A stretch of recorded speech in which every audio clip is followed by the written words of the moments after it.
Thank you. Well, thanks for coming. My name is Cesar Millan, and I'm here to share a little bit of my knowledge, which your dogs are going to be very proud of you after you leave. So what is dog psychology? As we know, everybody has his own psychology. Giraffes have their psychology. Elephants have their psychology. We have our own psychology. A lot of times we think dogs have human psychology, and this is where we make our mistake, because we humanize them. If we understand their psychology, even if we don't like dogs, we can control them by understanding their psychology, because we're going to know how to relate to them. And dogs are very simple. Animals are very simple. We make it complicated for them by not understanding who they are and what they need and their language and how they create the behavior. They don't live in the future and they don't live in the past. We are the only species that lives in the past or the future. Yeah, this is why they develop issues, because or we live in the future or we live in the past. We're not living in the moment. Dogs and any other species live in the moment. You see?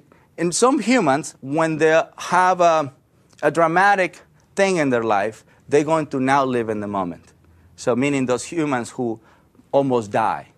From that point on, the water is beautiful, the food is beautiful, you know, the wife is beautiful, everything is beautiful.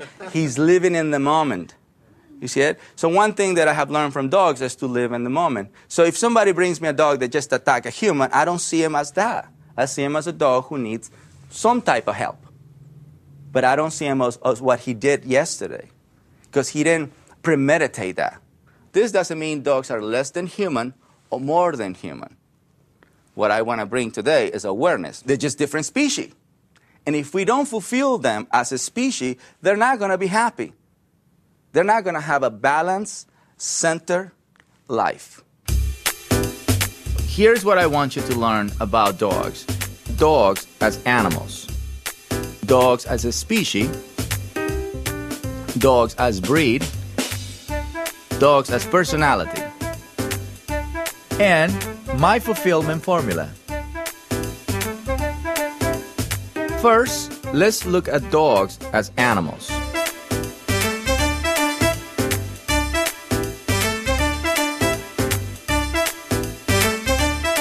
Energy is beingness.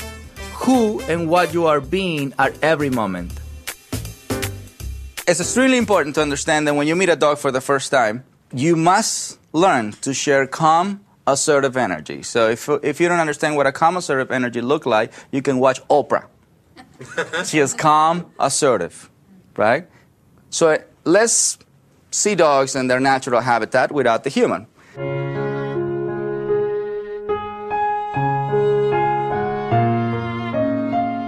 So it's the mom, then the puppies. Now those puppies have to find a place within the pack. So that becomes their status, but they don't have a name like we do.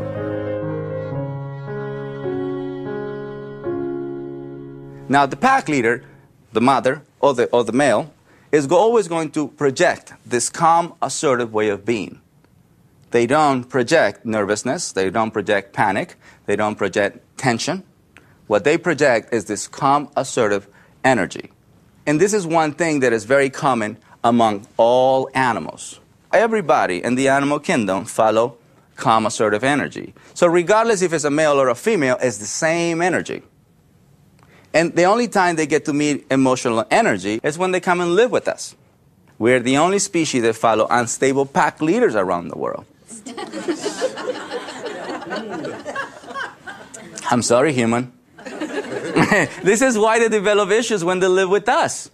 We have a different agenda for them. When they're puppies, we want to make them our babies. And so this becomes a journey for the human. And the human is beginning to fulfill himself from day one and forgetting about what is important to them. This is the beginning of us giving control to them. Even if a 2-month-old, a 3-month-old, they know who you are as energy. Who you are is energy and activities. They don't know you as your name. They don't know you as your race. They don't know you what you have achieved in life. So if you're president of the United States, they don't know. What they know is the energy you share on a daily basis and the activities you do with them. Because they don't follow emotional leader. They don't follow lovable leader. They follow calm, assertive leader. See, the mother is calm, assertive when she's giving birth. See, so that's the first energy they experience. So you have to share calm, assertive energy before you share love. Love is a gift. We're going to be the only pack leader that loves them. Their pack leader will now create birthday parties for them. See, we're the only pack leader that show that kind of love. Their pack leader will not reward behavior. He will not turn around and say, guys, thanks for following me 10 miles. Or the mother will not say, you know, kids, you behaved so well today, let's go to Chuck E. Cheese.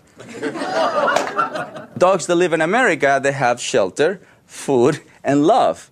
And those are the guys that become unstable because they're not working for food and water. Simple as that. So a dog needs to be told what to do every single day. Leadership is forever. Love is forever. But a lot of times we get a little lazy and we just do love, no leadership. Once you share that energy and then the mind goes into a calm submissive state, then you share affection. Then you share your love. Then you share your excitement. Make sure you provide or you create calm submission first. So we need to understand the energy is something that we have to consider before we adopt a dog, before we take a dog to us, because this is who are we going to deal with. We're going to be dealing with energy, then behaviors. So if you can overpower with your energy alone, and then they develop unwanted behavior.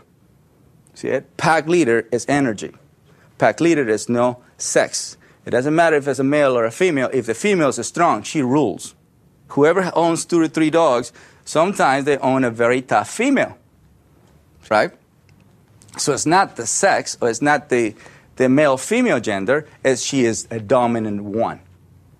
And she is going to tell everybody. It can be 2 males following her. She doesn't see herself, I'm a female, so you are supposed to follow you. No, I'm the dominant one, you guys follow me. So understanding calm assertive energy and projecting calm assertive energy is going to be the key of having a connection with our dogs, regardless of the breed. Now, let's focus on dogs as a species. I love to remind everybody about animal, dog. If you master this, you're going to have the connection that you're always dreamed to have, or you knew you're supposed to have that kind of connection, but because we come in this way, we're not going to connect the way they connect with each other. So we're going against Mother Nature. One of the things I learned growing up on a farm is never to work against Mother Nature. In our relationship, we have to understand that we have to fulfill each other's need. Me as man and you as woman. In this case, we're same species, different psychology. Different psychology, the same species, different psychology. In a dog world, male or female is the same psychology. They both follow dominant type. In the human world, female is emotional first. In the male world, we are more psychological about things. And this is the battle that we always have. This is why we have to read some books about women's psychology and men's psychology. See it? Otherwise, we're not going to be able to communicate and have a balanced relationship.